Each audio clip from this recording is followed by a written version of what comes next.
Hola a todos y todas, bienvenidos a este primer webinar del año de la Facultad de Psicología de la Universidad del Desarrollo, en conjunto con académicos de la Universidad Católica del Maule, la Fundación Summer y nuestro gran invitado internacional de Gettysburg College en Estados Unidos, doctor Bartlett. Le quiero dar la bienvenida a este webinar que hemos titulado Entendiendo el ciberacoso entre adolescentes y jóvenes.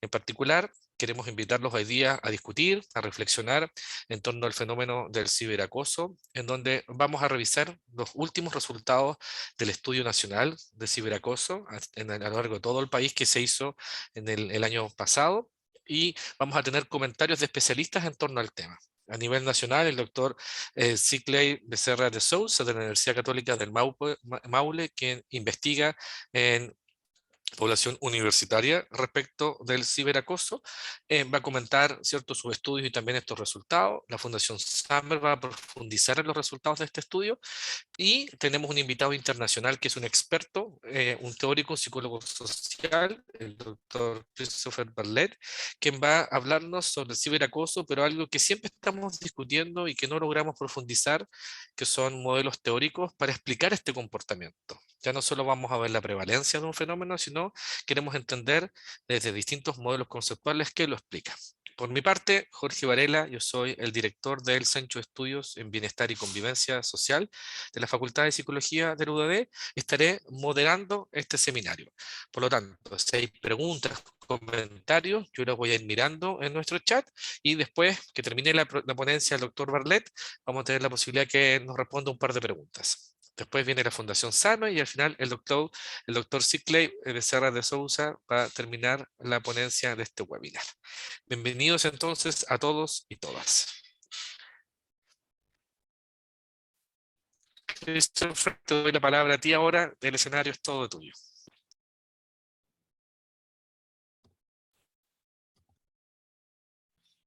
Okay, thank you everybody for the wonderful introduction and for the invitation to talk today.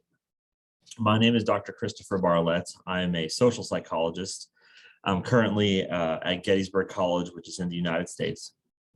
And my journey to get to where I am today regarding the cyberbullying literature that I've done has mostly focused on the idea that we need strong theoretical guidance on how to predict cyberbullying perpetration.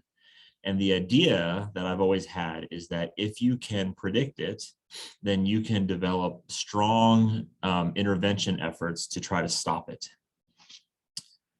So where I got started was I was in graduate school actually in 2008, and we at a research group meeting got passed around a special issue of a journal called the Journal of Adolescence. It was published in 2007, and there was a special issue devoted specifically to cyberbullying. And remember, this is in 2007, and at the time, when I read these articles, I was so infatuated and excited about this research. However, I noticed that even though the research was high quality, it was mostly descriptive. A lot of these research studies compared, let's say, boys to girls.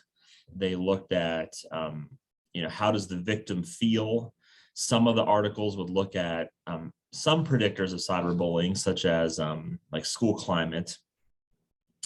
They would look at age differences, but there was a lot of atheoretical results being shown in these literature studies.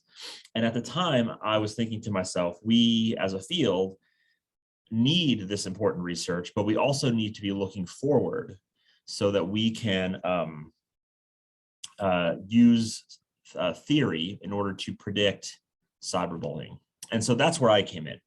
And when I read the literature, a lot of it was using existing theory from social psychology, from sociology, from communication, from a bunch of different disciplines. But what was really lacking was a theory that was specific to online cyberbullying processes. In other words, a lot of the research that used theory at the time, even though it was very, very little, would use theories that if you just took out the word cyberbullying and put in the word traditional bullying, a lot of the theory would still apply. In other words, it wasn't specific to the online world. And I thought that was a big problem. And so what I did with my colleagues in my last year of graduate school, and then since then in the 10 years that I've been a faculty member, is I have tried to develop what's known as the Bartlett-Gentile cyberbullying model, or the BGCM. There we go. So the Bartlett-Gentile cyberbullying model is a learning-based model that is focused on social psychology, social psychological ideas, including attitudes, including learned knowledge structures, and just learning and experience. And the way we conceptualized it is we wanted to take a simple idea, and that is that people learn through experience. And so what we thought was, if you are, let's say, a child or an adult, and you want to harm somebody online, you open up your laptop or whatever device you're using, you type a mean message, then you hit send, and then you have cyber aggressed for the first time. And I thought to myself, at the time when I was developing this model, is what does that teach people? Like, what did you just learn having done that? Fortunately for us, there was a lot of literature already on this idea. So there was some good literature reviews and focus groups that identified key differences between cyberbullying and traditional bullying. And there's several of them, but what really piqued my interest was 3 of them. The first is that there's no physical contact when you cyberbully somebody. All right, so unlike the traditional bullying world, where sometimes there's a physical component, like getting punched or, I don't know, thrown downstairs or whatever happens, the online world doesn't allow that to happen. And because of that, there are two other issues that come up, and that's what I really latched onto. The first is the idea of anonymity. What we thought, and what these literature reviews and focus groups found, is that when you're online, you perceive yourself to be more anonymous. Whether that's true or not is a moot point. We don't care if that's true. What we care about is the user perceives themselves to be more anonymous online, which makes some sense, because if you can use fake names, you don't physically see the victim that you're harming. They don't physically see you harming them in that moment. So there's a lot of reason to suspect that perceptions of anonymity are higher online. And the second is what an acronym that we use called BIMOB. That's at the bottom of your screen, at my screen there. BIMOB stands for the belief in the irrelevance of muscularity in online bullying.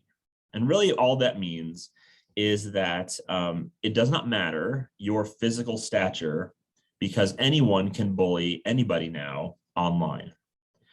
Back before online, when we were just focused on traditional bullying, it was typically the larger, bigger, stronger people who would pick on and bully the smaller, shorter, weaker people. But the internet has given us the tools that anyone can bully anybody at any time. And so we believed at the time that these 2 variables were so specific to online that we could use them to start formulating a theoretical model, my model, the Bartlett-Gentile cyberbullying model. So let me break it down how this model works. So the idea here is this. So the first time that you cyber aggress against someone, you learn 2 things. There's probably more that you learn, but remember, we focused on these 2. You learn that you perceive yourself to be anonymous, and you start to believe that your physical stature is now irrelevant. Remember, that's BIMOB. And we thought these 2 things would start to be learned at the same time. So that's why you see in that picture there, the double-headed arrow means that those 2 variables are correlated. And over time, and we'll get to that in a second, these 2 variables are going to cause cyberbullying attitudes to develop. These cyberbullying attitudes are pro-cyberbullying attitudes, such that you believe it's acceptable to hurt people online, and you believe it's okay to do these mean things. And there's a strong psychological literature out there that has spanned since the 60s that shows that your attitudes tend to predict your behavior. So right here in front of you is the Barlett-Gentile cyberbullying model. Let me demonstrate then what's going to happen is that after you start to cyberbully someone frequently, then you are going to be called then a cyberbully. Okay, so you got to remember that this is a developmental learning model. It takes time for this to develop. So let me illustrate that real quick. Okay, so let's say that, again, one person cyber aggresses online for the first time. So that's where it says cyberbullying frequency on the left. They hurt someone for the first time online. After that, what happens? They close their laptop or computers, or they turn off their phones, and they have just now started to believe that their physical stature is irrelevant and that they are starting to perceive themselves as anonymous. And then the next day you do it again and you learn the same beliefs and perceptions. And the next day you learn it again and again and again. And what's going to happen is through this learning, each time you cyberbully someone, these perceptions and these beliefs continue to get reinforced and learned, and it becomes a part of you. And that eventually develops into your pro-cyberbullying attitudes. And then again, you continue to cyberbully someone again and again and again. And what's going to happen is now those attitudes are going to start to become automatic. They're going to start to become a part of your personality. That's who you are. And we know then that that's going to relate, or that's going to predict future cyberbullying behavior. So again, this is a learning-based model, such that over time, you start to develop these perceptions and beliefs, which then again, over time, develop the attitudes, which finally show themselves in cyberbullying behavior. And the more you cyberbully someone, this is cyclical, such that you keep learning those perceptions and those beliefs and those attitudes. What I want to do today then is show you some 3 studies that we've done in the lab testing the BGCM. In all of the cases, I will just get to the point right now, we have found substantial support. Where I started after I published the Barlett-Gentile model in 2012, we started doing piece by piece, does the arrows in the model, are they valid? And what we showed is that they were. However, the bigger problem was there was just so few studies looking at the entire model in one study. We started to look into doing that research. So the 3 studies I'm going to show today are testing the entire Barlett-Gentile cyberbullying model at once, not the pieces of it. And the first one we did is this was a longitudinal study with college-aged participants. So these are emerging adults. They were from the US. And basically what we did is we sampled 161 participants voluntarily through, actually it was my college, it was Gettysburg College. And they were, college students. So, average age was about 19 years old. Most of them were female. That is common here at my college because females tend to be more likely to sign up for these types of studies and be a little more conscientious, if you will, to check their emails about invitations for these studies. So that 80% is very common. And basically what we did in this longitudinal study is we sampled them 3 times throughout the academic semester, the academic year. So the first time we tested them was in September, and then 3 months later, we tested them again. And then 3 months later after that, we tested them a 3rd time. So we have a 3-wave longitudinal study with 3-month time lags between each wave of data collection. And in each wave, all we did was we gave them measures, validated measures, to look at the variables in the Barlett-Gentile cyberbullying model. So to measure anonymity, perceptions, and BIMOB, we used 2 scales, one by Michelle Wright and her colleagues, and one that I developed in 2012. To measure cyberbullying attitudes, we used a newer measure that we developed in 2014. And then to measure cyberbullying perpetration, we used a self-report measure by Ashley Doan that she developed in 2014. All of these measures are self-report. all these measures are on rating scales. Finally, all the measures are valid and reliable. And finally, as the way to interpret the scores on these measures is that as the scores on these measures increase, cyberbullying should also increase. So in other words, the higher the score, the higher you are on these particular constructs. And finally, in addition, we wanted to make sure that the BGCM was specific to the online world. So we measured and controlled for traditional bullying perpetration. And remember, these are all in college and emerging adult population. So what we did essentially was a longitudinal path model to demonstrate whether or not the BGCM in its entirety was valid. And you can see this is what the model looks like. So on the left, you have wave 1. In the middle, you have wave 2. And then finally on the right, you have wave 3. And again, although it looks a little different, this is what the BGCM actually looks like. You can see that anonymity perceptions and BIMOB are correlated. They both predict cyberbullying attitudes, which predict cyberbullying behavior. So it's a relatively parsimonious model. And in addition to that, what you'll see is that the exogenous variables, the perceptions and the belief about muscularity, they are not directly related to cyberbullying. So in other words, we have a mediating model here. And what we showed, so what I'm going to show, so let me show you these numbers here. These are, what I'm going to show you is unstandardized path coefficients. The issue with a lot of this data is that it's very skewed, right? A lot of people report not engaging in cyberbullying.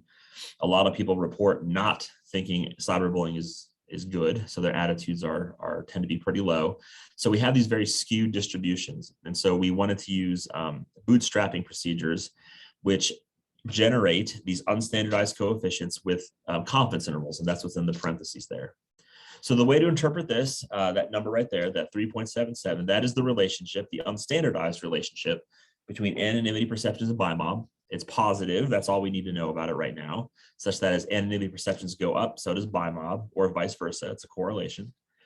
But what's important, though, is the numbers in the parentheses does not include 0. And that means it is a statistically significant relationship. The other arrows that you'll see here, I'm going to put up the numbers for those, are functionally regression coefficients, and they're longitudinally related. If you look here at those numbers, what you'll see is that none of the confidence intervals include 0, and all the unstandardized coefficients are positive. What this suggests is that as anonymity perceptions and BIMOB increase, so does cyberbullying attitudes, and as cyberbullying attitudes increases, so does cyberbullying frequency. The data fit the model very, very well. And finally, when we did mediation tests, we did 2 of them. If you look here at the picture, you'll see that cyberbullying attitudes is a mediator in the relation between anonymity perceptions and cyberbullying frequency. It's also a mediator between BIMOB and cyberbullying frequency. And what we tend to see is that, and what we found, is that cyberbullying attitudes was a significant mediator in both cases. And this fully supports the Bartlett-Gentile cyberbullying model in a longitudinal data set. Wow, when we got this, we got a lot of positive, a lot of positive rapport and press from our colleagues that thought this was a really good idea, but there was a lot of questions left to be answered. For example, does this model work with children? Does this model work in other countries besides the US? And so what I wanted to do was explore those very ideas. So in the next study I'm going to show you is we wanted to look at cross-cultural evidence of the Bartlett-Gentile cyberbullying model. And so what I did is I reached out to some colleagues of mine across the world and asked them if they wanted to participate in this particular study. And what we had 7 scholars reply back saying they would, or 6 scholars, including, and I was number 7, saying that we would be interested. And they are from Australia, Brazil, China, Germany, Japan, Singapore, and the US. And what we did is we asked them to fill out, we had the researchers recruit emerging adults, again, that means college students, and complete measures germane to the BGCM, the same measures that I showed you before. What we did, though, is we classified participants into 2 groups if they are from an independent culture or an interdependent culture. And as a social psychologist, this is important because we know that culture matters in terms of how participants perceive the world, how they endorse certain attitudes, how they behave. And so what we wanted to do was see, does the BGCM work cross-culturally? So again, this was a cross-sectional study, which means that it was not longitudinal. So we just have participants fill out the measures a single time. And again, I'm going to show you results from a path model. Again, this is the BGCM as it currently sits.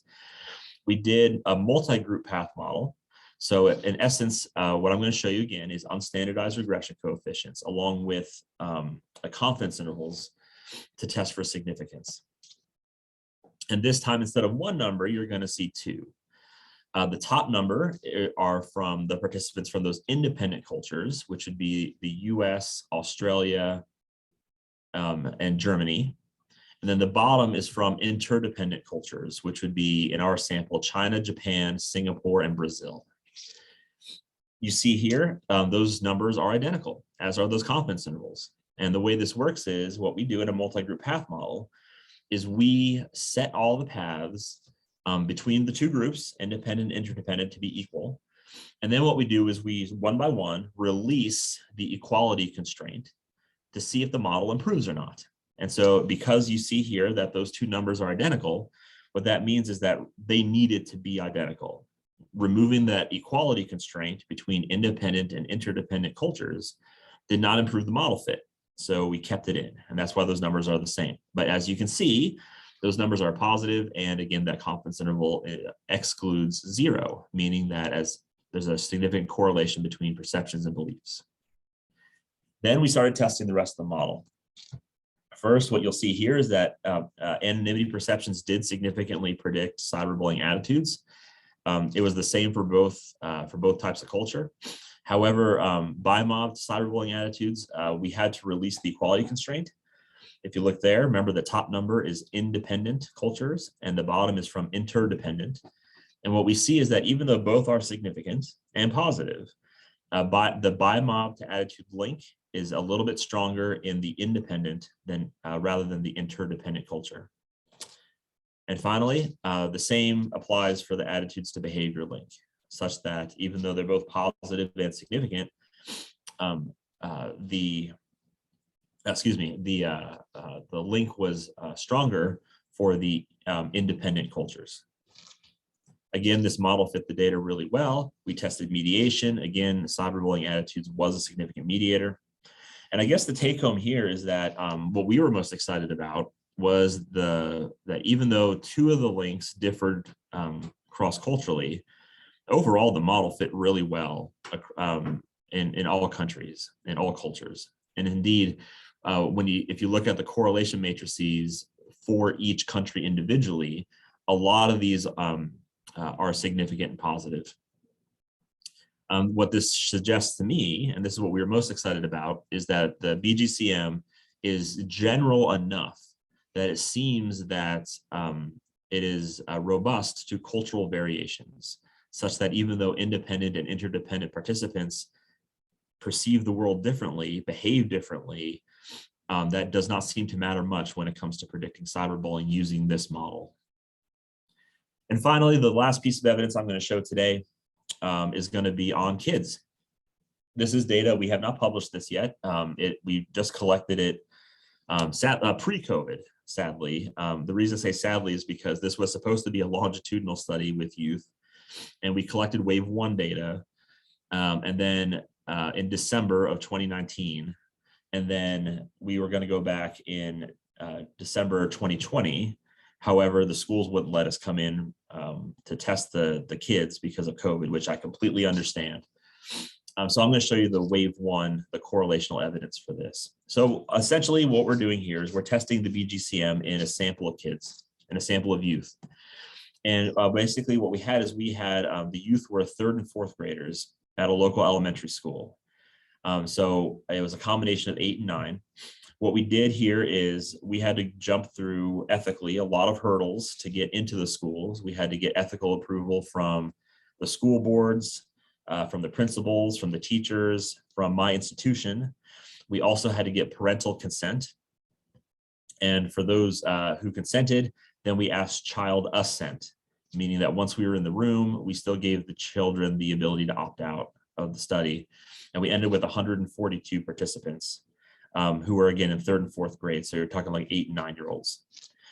And we gave them measures. We couldn't give them the same measures that we used for adults because they weren't normed on kids. And quite frankly, some of the language might be above, of the items might be above what a 8 and 9-year-old could understand. So we had to create our own measures again to assess the variables that are important for cyberbullying. The kids were great. They liked participating in this. And what we did is we brought them all into a cafeteria, one school at a time. We went to their school, we went to a cafeteria, so they did it all at once, all with me around to answer questions if they needed it. And they did a wonderful job filling out these questionnaires for me. Essentially, again, what we wanted to do was test the BGCM. So I kind of put it up again. We've seen it, many times now in this presentation alone. What was interesting from a theoretical point of view before I show you the numbers was that, the BGCM is a learning-based model. And if you look just at the sheer frequency by which these kids, 8 and 9-year-olds, remember, they reported that they did not cyberbully much. All right. A lot of them reported that some of them have heard of it before, but they were very unfamiliar with the term. And if you look at the actual behaviors that we assessed, a lot of them said they did not do it. However, some did. And so from a theoretical point of view, this age of sample creates a very interesting idea to test with the BGCM, such that if you are a child and you've never even heard of cyberbullying before, then you should score very low on that, right, on that measure. But also, that is the type of kid who should also score very low on cyberbullying attitudes. And maybe those kids are just now starting to form their perceptions about anonymity and their beliefs about their muscularity. We don't know. The kids who do, however, cyberbully a lot, they should have higher cyberbullying attitudes, and they should have developed these perceptions and beliefs about their anonymity and their online strength structure. So this was a really interesting test of the learning component of this particular model. And again, what we see is these are unstandardized regression coefficients, again, with confidence intervals, and we see that there was support for my model. That even though a lot of the kids reported not engaging in cyberbullying, again, those were the kids who didn't have the attitudes, the perceptions, and the beliefs. But for the kids who did report cyberbullying often, they did have the attitudes, perceptions, and beliefs germane to my model. And the kids who were kind of in the middle, like they cyberbullied maybe once or twice, but hadn't really done anything after that, again, they have middle of the road attitudes, beliefs, and perceptions. Again, this model, the data fit the model well, and also the mediation showing the mediation tests regarding cyberbullying attitudes were significant. So what I've done today is I have a lot more studies and a lot more data, but I was told I don't have a lot of time to talk about them all. But I picked these 3 studies because they show the longitudinal evidence first of the whole model, the cross-cultural similarities in the whole model, and finally, evidence for the whole model in youth. But there's a lot left. I don't even think we've scratched the surface of what this model can do, nor do I think this model is complete. I think a good theorist should acknowledge the strengths and limitations of their theory and attempt to continue to build their theory to make it even better, whether that's more parsimony, whether that's you need more variables. And so there's a lot of future directions that I think are important to note that my colleagues and I are currently working on or will be working on in the near future. For example, I would like to do this study longitudinally with youth. Remember, that was the original plan, but COVID kind of interrupted that. I also think we need better measures, especially for kids. I don't think the measures we use for the kids were not ideal. So I think that there needs to be more care taken in validating measures beyond just cyberbullying frequency. And I think there needs to be more variables in the BGCM. For example, intention to behave. a lot of the theories that are out there for cyberbullying use cyberbullying intention as a mediator, which is like the theory of planned behavior predicts. Finally, I've actually published some research suggesting that we need to add technology, time, and access into the BGCM. And then finally, I recently have a paper that's close to being accepted, looking at how we define power. May not be just about strength. It could be about popularity. It could be about computer abilities. So why focus just on muscles? And I'd like to end by saying, again, thank you all very much for the invite, and thank you for asking me to do this. You know, we have to remember that even with all this data and all this support, it's really all about the victims, right? The people who are cyberbullied. And I think it's important to stop cyberbullying from happening, even though that will never happen, but stopping cyberbullying from happening to the extent that we can. And the way we do that, at least in a social psychology world, is to develop interventions. And I think that the BGCM offers a new perspective that can inform intervention efforts to stop cyberbullying from happening. So I think there is time for questions. So I'm going to stop sharing my screen. And again, thank you very much.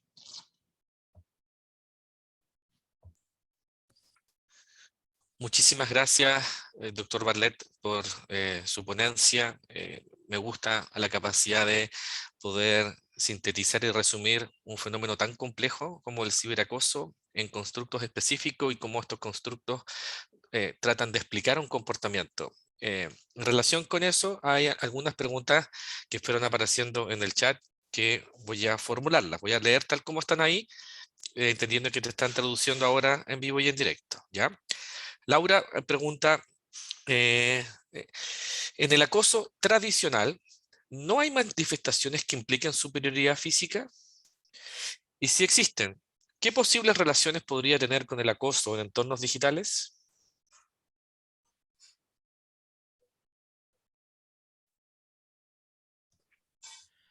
Yes, that's a good question.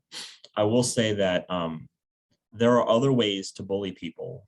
In the traditional bullying world, there are other ways to bully people besides using physical force. So for example, you could start rumors about someone, you could talk about them behind their back, you could tease them, you could call them names. And these all fit within the context of what we call relational bullying and verbal bullying. And those two ideas translate very well into the cyberbullying world, because that's the only way cyberbullying occurs. Cyberbullying is basically rumor spreading, attacking people, threatening people, calling them bad names, and that's exactly what you see in the traditional bullying literature too. But that's also why, if you look at just across the literature, you'll see that traditional and cyberbullying are very highly correlated. And traditional victimization and cyber victimization are also very highly correlated. And so even though the physical component is taken away from the online world, these other types of ways to bully people do share a lot of common variants with each other. That's a great question. Muchas gracias, doctor Bartlett. Hay una segunda pregunta de Luciano que dice lo siguiente. ¿Hay alguna relación entre trastornos de personalidad o bien estilos de personalidad con el comportamiento de ciberbullying? Good question. Yes, there are. There's a lot of really good research out there showing that components of your personality do predict cyberbullying perpetration. There's a couple just off the top of my mind, just to give you a glimpse. I mean, there's so many. For example, there's a lot of good research on the dark triad in cyberbullying. The dark triad would be Machiavellianism, which is how manipulative you are, narcissism, which is a grandiose, unstable self-esteem, and psychopathy, which is, psychopathy. And so those are just 3 examples there. There's also strong correlations with low levels of empathy, low levels of agreeableness, high levels of narcissism. all of these variables tend to predict cyberbullying perpetration, and there's just so many more. What's important, though, is that when you look at those things, at least in relation to my cyberbullying model, is you have to treat those almost as moderators in this particular relationship, but important moderators nonetheless. So yes, there are lots of personality variables that predict cyberbullying.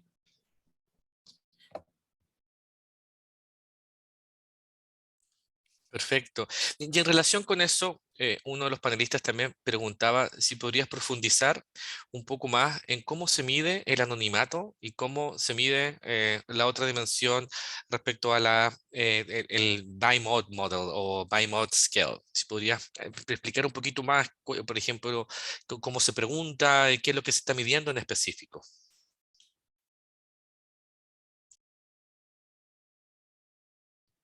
Yeah, that's a great question. Again, like I said in the presentation, all these measures are self-report.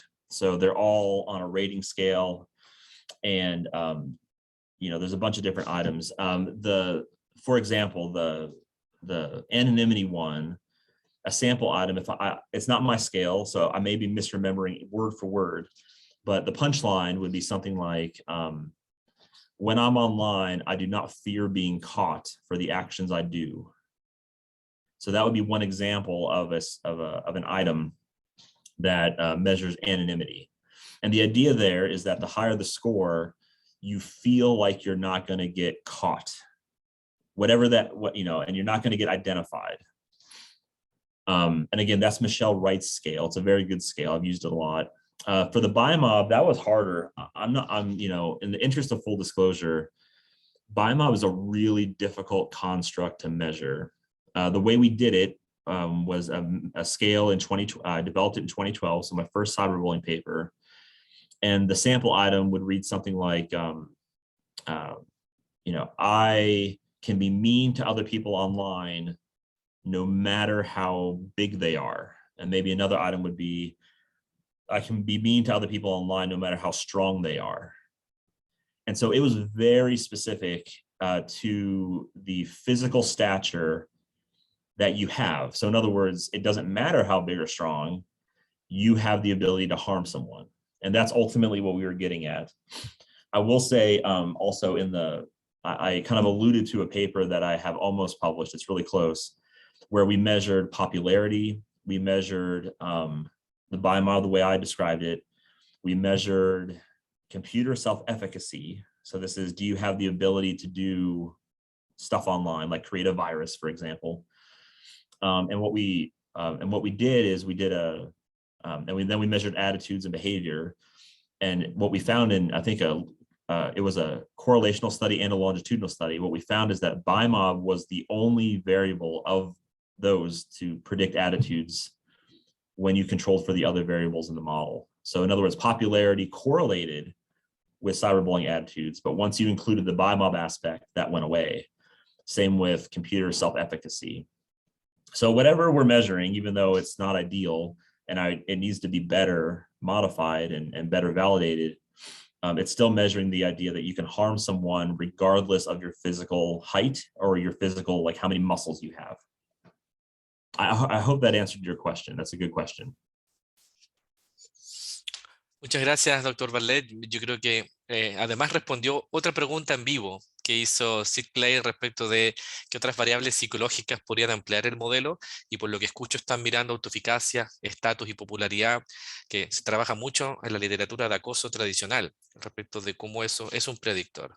Yo sé que doctor Bartlett se tiene que ir a hacer clases ahora, entonces quiero hacer las últimas dos preguntas que han ido apareciendo de la audiencia. La primera es, ¿qué se sabe respecto de los roles del género como predictores del ciberacoso? En Chile habitualmente aparece esa pregunta, el ser hombre, ser mujer o no tener una identidad definida respecto, ¿cierto?, en esta mirada dual, predice o no ser acosador o no, tanto como víctima o victimario quizás. Y una última, bien contextual, es ¿qué rol ha tenido la pandemia o podría haber tenido la pandemia en aumentar, mantener o disminuir los comportamientos del ciberacoso? En Chile, en los últimos 2 años, al igual que el resto del planeta, Estábamos en contexto pandémico y hicimos hartos estudios de ciberacoso en ese contexto, pero no teníamos cómo compararlo con años anteriores para saber si aumentó. Entonces, nos encantaría tener tu opinión respecto de estas dos cosas, género y pandemia y ciberacoso, doctor Barlet. Yes, of course. First of all, sorry I have to leave early. I do have to teach, but yeah. So you ask great questions. The first is the gender one. Most of my research is done with emerging adults and with older adults. And I will say, hands down, I have always shown and found a gender difference such that males cyberbully more than females. When at the kid age, we tend to find mixed results. And so what I did actually is I published a meta-analysis looking at sex differences in cyberbullying across the ages. And so we gathered a bunch of our studies that have been, a bunch of studies across the literature. And this was published in 2014. So it would have been, oh gosh, from the year like 2000 until the year like 2012. So about a 12-year span, we found a lot of studies looking at sex differences in cyberbullying. And what we found is that older adults like me, males tend to bully cyberbully more than females. College, males over females.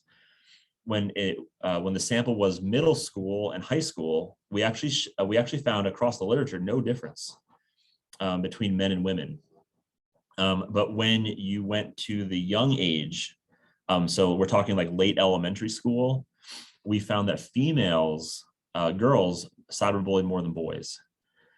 And so there's actually a really neat interaction happening such that across time, what you see is that girls cyberbully more, and then boys and girls tend to become equal or the same or very similar. And then the boys tend to cyberbully more as they enter college and into adulthood. So that's the gender question. The COVID question is a really good one. I actually have published 2 studies on that. The first was we did actually compare cyberbullying. It was a cohort study. So we compared some people in like, oh gosh, summer of 2019 here in the US. So there was no lockdowns, there was nothing happening. And we compared them to a sample we collected in summer 2020. And what we found is that anonymity perceptions were higher in the later cohort, and cyberbullying perpetration was a little bit higher in the later cohort as well. And there were no differences in attitudes or the biomob structure. The second one I did, the second article I published was about, there's a scale that was created here in the US by some scholars in Minnesota, I think. It was called COVID concerns. And essentially it was a self-report measure, and it asked, how concerned are you about COVID? Are you stressed? You know, all these types of questions. And so what we did is we measured COVID concerns, cyberbullying perpetration, and perceived stress. So how stressed out are you? And what we found is that almost a perfect mediating effect, such that if you had a lot of COVID concerns, that predicted how stressed you were. And the more stressed you were, the more you cyberbullied others, as a way we hypothesized to kind of release some of that stress. What I always wanted to do was collect this data with kids who, because, you know, I'm sure like in Chile, we had to shut down all of our schools. And so all the kids had to learn remotely from home. So they're constantly on the computer, way more than they were before. And I've always wanted to do some research looking at, you know, how that amount of computer time influenced cyberbullying. And my thinking is that it's if your online instruction during COVID lockdowns was very structured, like you had to be on the computer at this time and you had to do this lesson now, and then you had a break, and then you had lunch, and then you went back to so if it's very structured, there's no time to cyberbully because you're constantly on with your teacher, you're doing stuff. But when you and my son had to do that. But when you get older, like when you're in high school, and the teachers would just say, here's a video lesson, here's your homework, I have office hours, if you need me, let me know. So very unstructured because they're older and they can handle a little less structure. I'm willing to bet the cyberbullying would have gone up for them. That's just my guess, though. I don't have any data to support that. But like you, we don't have the comparison. Who knew all this was going to happen? So we don't have a lot of that. But that would be what I would imagine happening. Muchísimas gracias, doctor Bartlett. Espero que esto sea el inicio, ¿cierto?, de una larga amistad y colaboración y que podamos replicar este webinar en otro momento del año, conociendo más estudios que estén llevando a cabo en Estados Unidos. Junto con el doctor Bartlett y doctor Peter Smith en Inglaterra, estamos liderando un special issue en una revista que habla y que trata de reunir trabajos de todo el mundo sobre ciberacoso. ¿Por qué? Porque esto es un tema de gran interés en distintos contextos culturales. Así que muchas gracias, Christopher, de nuevo por regalarnos parte de tu tiempo y tu agenda súper ocupada y contarnos más de tus estudios. Y de seguro vamos a seguir conversando y diseminando los resultados que vamos obteniendo. Muchísimas gracias. And thank you. And sorry I have to leave again, but it's been an absolute pleasure. And I look forward to this collaborative efforts as well. So I hope everyone has a great day and thank you again.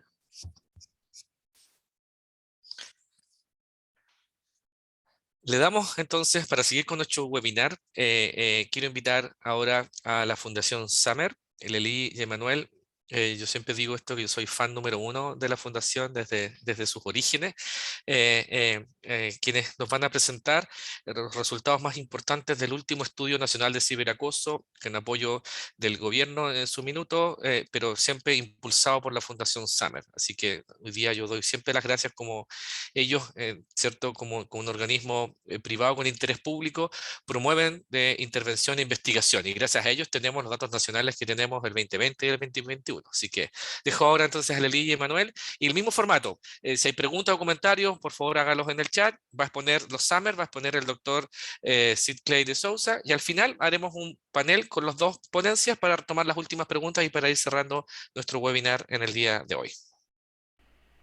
Bueno, damos las gracias de esta gran oportunidad de estar con ustedes, de haber escuchado esta increíble exposición, donde ya vamos un paso más allá en qué información necesitamos manejar y qué debemos saber para investigar por qué se generan estas agresiones tan fuertes. Y es justamente lo que estamos viendo en nuestro país. La semana pasada tuvimos una noticia muy fuerte, donde ya no es a nivel escolar, sino que los colegios ya se están organizando prácticamente para defenderse. Y vemos una reacción femenina donde las mujeres, las chicas se organizan para ir en su defensa. Es decir, todo lo que estamos haciendo quizás no es suficiente y al parecer los resultados de los estudios que estamos mostrando son reales. Voy a compartirles pantalla para mostrar un poco más detalle de lo que fueron los resultados del estudio que hicimos, como bien decía Jorge, gracias al gobierno saliente, que nos apoyó en poder financiar prácticamente estos estudios, tanto el 2020 y 2021, que lo pudimos hacer gracias a la tecnología de StatNoz y claramente con el gran apoyo de Jorge y el equipo de la Universidad del Desarrollo de Psicología. Absolutamente, desde el primer día don Jorge Varela fue uno de los expertos a quienes preguntamos y de quién aprendimos. Lo que hoy día les mostramos y lo que ha sido nuestra gran palabra para llevar a mostrar que aquí el tema de los testigos. Comparativamente, los estudios son similares en términos del formato en que se implementó. Se hizo a nivel nacional, a jóvenes entre 15 y 29 años. Se hizo por medio de tecnología, se hizo online, no fue presencial. Aquellos jóvenes que veían en su pantalla o en sus redes sociales el clic para hacer este cuestionario, se les pedía un consentimiento informado. Si eran menores de 18 años, según la información que teníamos en las redes sociales, la misma información que las redes sociales tienen, se ubicaba quién eran sus figuras paternas, y a esa persona se les pedía también la autorización para que sus hijos e hijas pudieran participar. Relativamente tuvimos mayor participación en el 2021, de 2.370 personas que participaron en nuestro estudio, al 2021 subió a 3.800.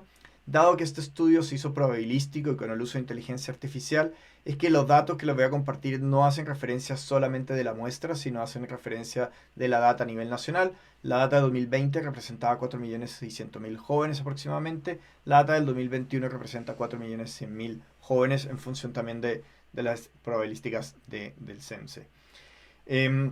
Tuvimos una menor tasa de respuesta. Claramente el año 2021 ya hubo mayor presencialidad que en el 2020, por lo tanto el tiempo que los jóvenes destinaron para poder estar online y contestar nuestro estudio fue menor.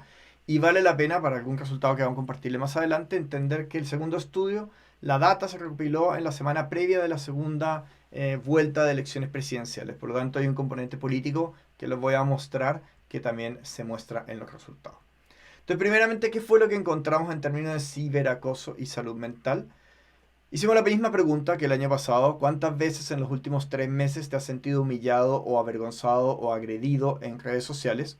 A lo cual los jóvenes respondían si al menos una vez habían vivido eso, respondían que sí. Aquí estamos viendo la data. Entre 15 y 19 años subió de un 49 a un 52%. Vemos que en edad universitaria bajó de un 55 a un 46%. Y los mayores, ya adultos más jóvenes, adultos jóvenes, ya están bajado también un 51 a 45%. Lo primero que uno puede llegar a identificar en este gráfico que estamos viendo es que en los mayores la presencialidad funcionó como un espacio de protección. Pero en los menores, entre 15 y 19 años, no fue así. El estudio por políticas de redes sociales no podemos bajar a edades menores de 14 años con esta metodología porque ningún menor de 14 años debiese tener acceso a redes sociales. Por lo tanto, el estudio para en 15 años. Pero nos llama mucho la atención que si bien ya el ciberacoso en el 2020 era alto, 1 de cada 2 jóvenes en etapa escolar lo vivían, que esto sube al 52% denota que efectivamente el ciberacoso no es algo externo, sino que es algo que tiene que ver sí o sí con la comunidad escolar. Y en el sentido de lo que el doctor Bartlett mencionaba con respecto a la anonimidad, le preguntamos a los jóvenes, ¿sabes quién te acosa? 63% nos dijeron que sí. De nuevo, las personas que están viviendo el acoso como víctimas nos dicen, yo sí sé quién me acosa. Y de ese 63% nos dicen que el 50% es personas de mi colegio. Entonces puede ser que el agresor o agresora sienta que hay anonimidad, sienta que de alguna forma está protegido, pero lastimosamente a quien está agrediendo sí sabe. Quizás no lastimosamente, sino menos mal.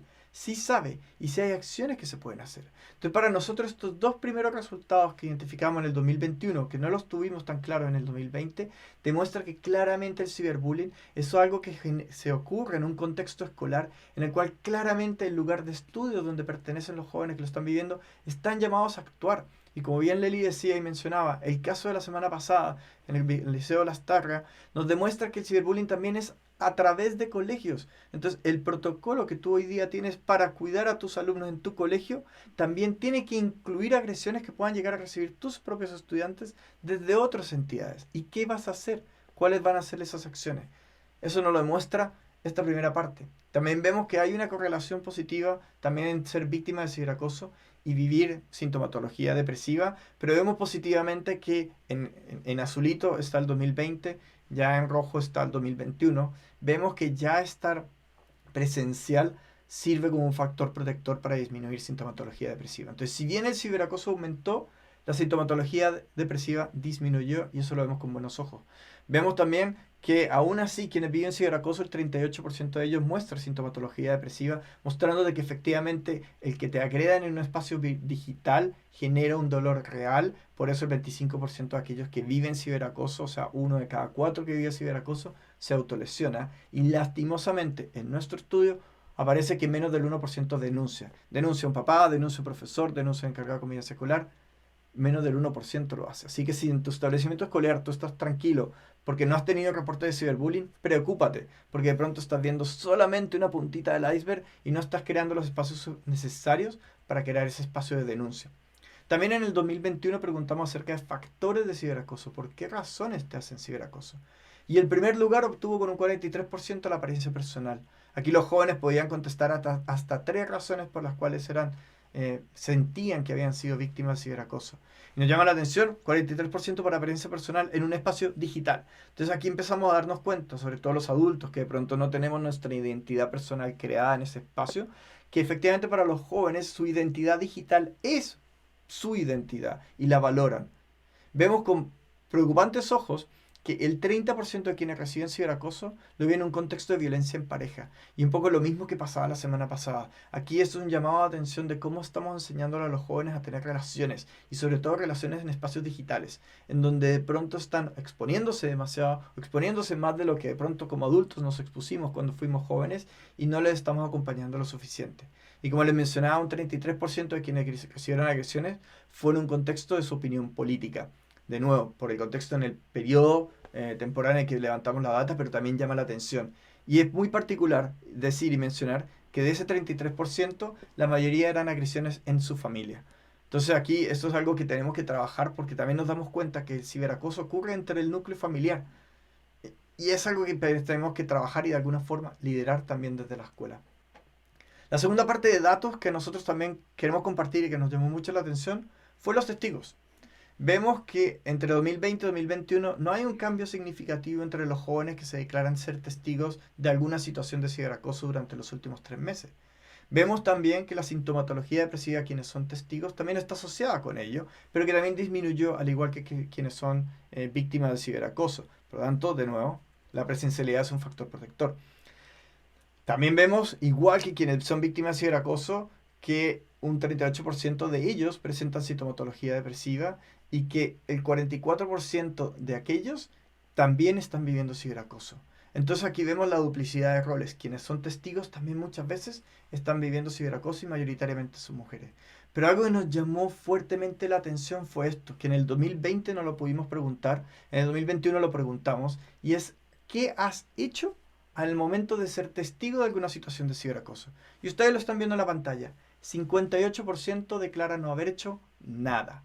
Hay un 3% que es honesto y dice, le di like. Hay un 23% que dice, bueno, le pedí a la víctima, a la persona que agrede, que se detenga. Y el 13% contactó a la víctima. Y es aquí el mayor desafío que tenemos nosotros. Muchas de las políticas y protocolos están enfocados punitivamente a cómo expulsamos al agresor o agresora, o cómo la suspendemos del colegio. Muy pocos protocolos están enfocados en cómo contenemos a la víctima y cómo la cuidamos. Pero ¿quién está trabajando con los testigos? ¿Quién le está diciendo a ese 58% qué es lo que tiene que hacer frente a una situación de ciberacoso? Nos hemos encontrado muchas situaciones donde efectivamente los chicos dicen, no hago nada porque no sé qué hacer. Pero sin embargo, hoy día hemos estado recibiendo solicitudes de intervenciones, de charlas de algunos lugares, de algunas entidades escolares que nos están diciendo, el suicidio en mi colegio ya pasó. Fue en enero, fue en febrero y no pudimos hacer nada. Y hoy día nos enfrentamos ante una comunidad donde están las personas que agredieron, donde están las personas que no hicieron nada y donde están también aquellas personas que observaron y miraron cómo todo pasaba. Y ese es el número que crece, 58% es muy alto. Si a ese 58% le sumamos un 3% que honestamente dijo, yo ni siquiera no hice nada, sino que le di like, la suma sigue aumentando. ¿Cuántos a veces simplemente creen que la gran solución es contactar a la víctima? La víctima no está en condiciones de responder. Imagínense si a ustedes les llegan un montón de agresiones que les están mandando y que ni siquiera sabían que eso estaba pasando. ¿Cuál va a ser tu reacción? Lo más probable es que ponerte nervioso, congelarte y no saber qué hacer y vivir el momento de una forma muy difícil. Quizás tampoco quieras pedir ayuda. O aquellos que dicen, pedir a quien agrede que se detenga. Eso fue lo que hizo nuestra hija que terminó en suicidio. Pidió a quienes la estaban agrediendo, por favor, ¿qué hago? Para que ustedes se detengan, por favor, no me agredan más. No es la solución. Es por eso que tenemos que irnos al número más grande. ¿Y dónde está el número más grande? En los testigos, en esos que no están haciendo nada, en ese 3% que quizás es un número mucho más alto que dio like. ¿Cómo lo hacemos? Necesitamos que esos testigos comiencen a hacer algo, que comiencen a tomar la responsabilidad de hacer algo. ¿Y qué van a hacer? No es intervenir a través de las redes sociales, no es armar una funa, no, es simplemente buscar ayuda idónea que nos proteja. Eso es lo que nosotros buscamos como fundación. Y si ustedes nos ven tan apasionados y que no nos cansamos, es porque seguramente no somos los más expertos, pero sí vivimos el suicidio de nuestra hija. Y por lo tanto, cada vez que salvamos una vida, para nosotros es como haberla salvado a ella. De ahí viene nuestra pasión. De ahí viene lo que estamos haciendo. Y de ahí viene el pedido. Si tú eres testigo de lo que está sucediendo, ¿qué vas a hacer? ¿Cómplice? ¿Quieres ser cómplice y ser honesto y decir sí, di like? ¿O quieres ser encubridor y decir mejor no hago nada? Hay muchos que sí quieren. que tú hagas algo. La víctima no puede tomar decisiones, pero sí puede recibir tu ayuda. Yo sé que hay muchos encargados de convivencia escolar y psicólogos que nos escriben diciendo cuando hacemos algo nos despiden. Incluso terminan llegando a un acuerdo para que fuera el despido como una renuncia. ¿Cómo hacemos? ¿Qué hacemos? ¿Qué tenemos que hacer para que las comunidades entiendan que este es un trabajo en conjunto de cada uno de nosotros? Eso es lo que nosotros buscamos, que la comunidad entienda que cualquier intervención no puede ser desde la teoría, tiene que ser además desde la experiencia. Ya tenemos la evidencia, por lo tanto, ahora necesitamos que lo que tú estás haciendo sea en conjunto, sea en apoyo con los padres y apoderados, sea en apoyo con la comunidad completa, sea en apoyo con los alumnos, que aquellos que no están haciendo nada entiendan. ¿Quieren ser cómplices? ¿Quieren ser encubridores? No. Entonces, tomen la otra opción, que es ser testigos salvadores. ¿Y salvadores de qué? Posiblemente de una vida. Ustedes no saben las consecuencias a que puede llegar estas situaciones. No queremos más niños en la calle haciendo una protesta y levantándose, porque ¿qué quiere decir eso? Quiere decir eso que ninguno de ustedes fue capaz de protegernos. Hoy día, por suicidio, no solamente están falleciendo niños en edad escolar. Muchas veces en las universidades se llaman las semanas del suicidio las semanas de los exámenes. Y hay que poner guardias en aquellas universidades que tienen pisos altos. ¿Por qué? ¿De qué manera estamos enfrentando esta situación? Si vas a elegir, no elijas ser cómplice. Si vas a hacer un ruido, haz un ruido organizado. No seas testigo encubridor. Sé testigo salvador. Eso es lo que nosotros vamos a siempre a recalcar y siempre vamos a dejar en cada institución donde vamos, en cualquier lugar donde nos llamen, vamos a activar la responsabilidad social. ¿Por qué? Porque si una persona nos hubiera avisado lo que estaba pasando con nuestra hija, quizás nosotros hoy día no estamos en esto. Y es por eso que queremos invitarlos a ustedes a que sí tomen las acciones que nosotros no pudimos tomar. ¿Por qué? Por ignorantes. Y es por eso que como fundación, desde la misma base del estudio y de lo que hemos aprendido, queremos ofrecerles a todos los establecimientos educacionales el apoyo para poder trabajar en conjunto. Hemos logrado una alianza con una empresa española para poder ofrecer certificaciones en los procesos de ciberacoso y de acoso que ustedes como colegio estén haciendo, de modo tal de poder asesorarlos, guiarlos, acompañarlos en tener mejores y más robustos protocolos y acciones concretas de trabajo. Estamos también haciendo charlas, capacitaciones, utilizando no solo esta data, sino todo lo que hemos aprendido con Jorge, con otros expertos, para poder ayudar a los profesores a poder entender cómo poder intervenir de forma positiva, también crear mejores contextos entre los mismos jóvenes. Y también hemos lanzado un libro, lo lanzamos el año pasado, pero si no lo has leído, está lleno de herramientas prácticas que te pueden ser útiles para poder acompañar a una persona que está viviendo una situación de acoso, de ciberacoso, o que de pronto está teniendo una sintomatología compleja que no sabe cómo gestionar y que tú tampoco sabes cómo acompañarle. Te invitamos a que nos escribas, el mail está en la pantalla, estamos disponibles para trabajar contigo, somos una fundación que nuestro enfoque está en eso, en poder ayudar y colaborar para que lo que nos pasó a nosotros no le ocurra a nadie más. Esa es nuestra misión, ese es nuestro objetivo. Muchas gracias por acompañarnos, muchas gracias Jorge por este espacio. Y felices si tienen alguna duda del estudio, de lo que estamos haciendo, ese es el ánimo de este espacio que queríamos crear y compartir con ustedes. Muchas gracias, Lely y Manuel, por su presentación. Vamos a darle el pase al doctor Sidley Becerra de Souza, que haga su ponencia. Y al final, yo les voy a pedir a ambas que estén, ¿cierto?, en una pequeña mesa de respuesta, porque ya han llegado algunas preguntas.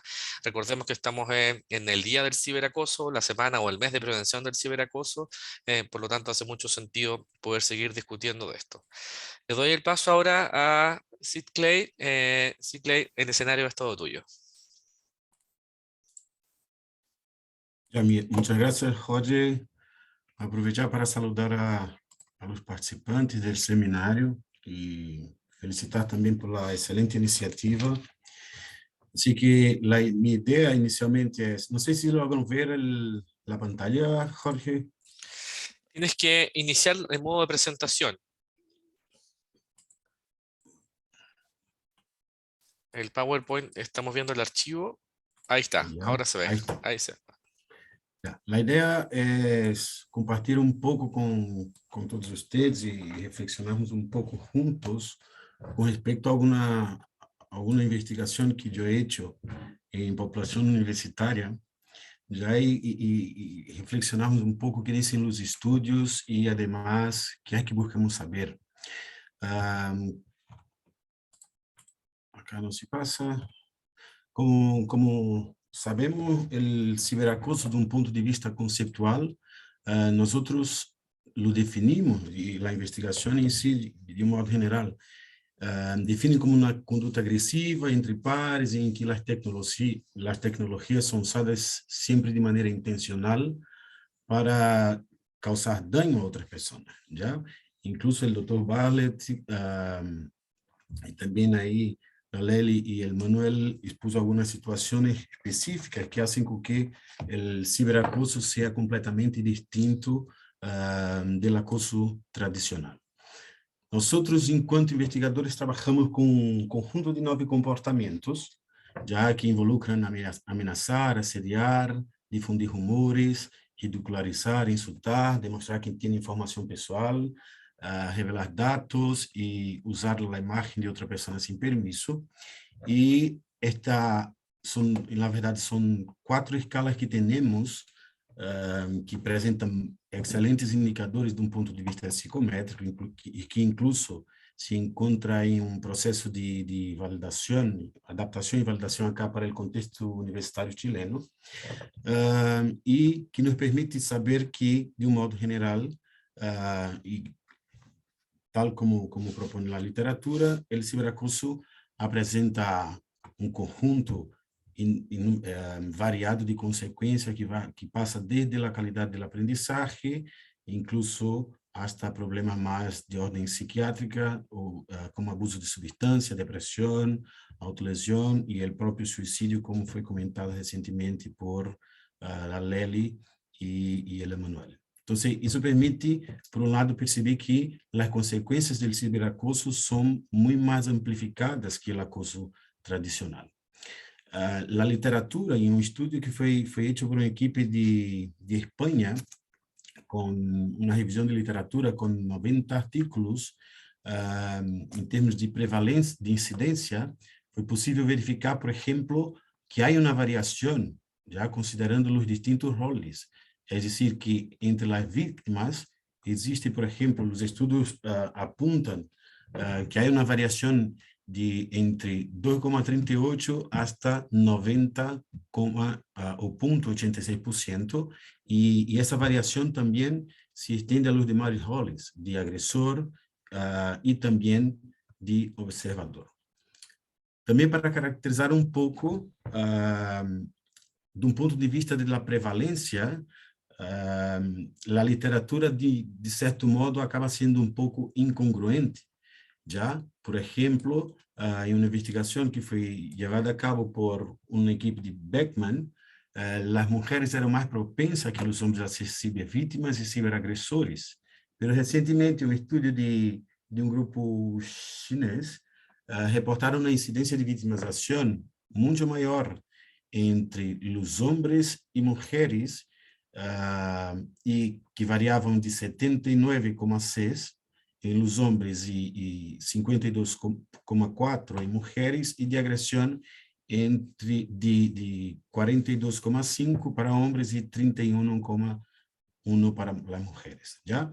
Isso permite-nos, enquanto psicólogos, enquanto investigadores, ter um pouco de cuidado, já, porque os estudos sobre a prevalência e sobre a incidência do ciberacoso acaba sendo um pouco incongruente. De um modo geral, também reportar-lhes que um estudo muito interessante levado a cabo por Condessa, um estudo que foi publicado em um livro, se verifica cá em Chile incidências que são, em termos de agressão, de 3,3%, em termos de vitimização, de 6,3%, e de observação acaba sendo muito maior neste caso. De modo geral, é importante considerar acá as repercussões que que el ciberacoso tiene, y además de las repercusiones también, un dato que a mí particularmente cuando leí el artículo me llamó demasiada atención, es que de los participantes, el 54,9% de los universitarios consideran el ciberacoso como un fenómeno online normal, ¿ya? Si es tan normal así, como dicen los propios estudiantes, me quedo incluso reflexionando y me preguntando también por qué el 52,5% presentaron dificultades de salud mental. ¿Por qué, por ejemplo, el 43,7% presentaron dificultades en las interacciones personales? Y así por delante. De un modo general, sabemos, según la literatura, que el ciberacoso presenta alguna variación en función de los contextos culturales, pero también en función de variables que involucran género, edad y año de escolaridad, como ya fue presentado por los demás panelistas.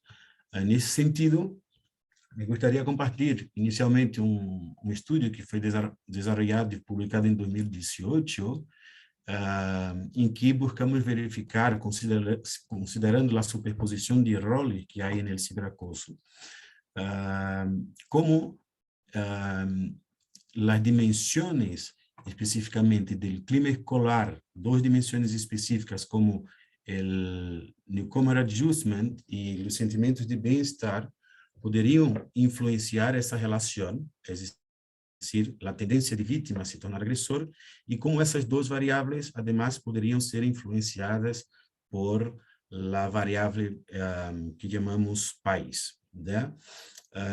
Por lo tanto, ocupamos a teoria das dimensões culturais, especificamente uma das dimensões, nesse caso para contextualizar dos países, já que o estudo foi desenvolvido com estudantes de Brasil e Portugal, estudiantes universitários, e para tal ocupamos a dimensão do individualismo e coletivismo.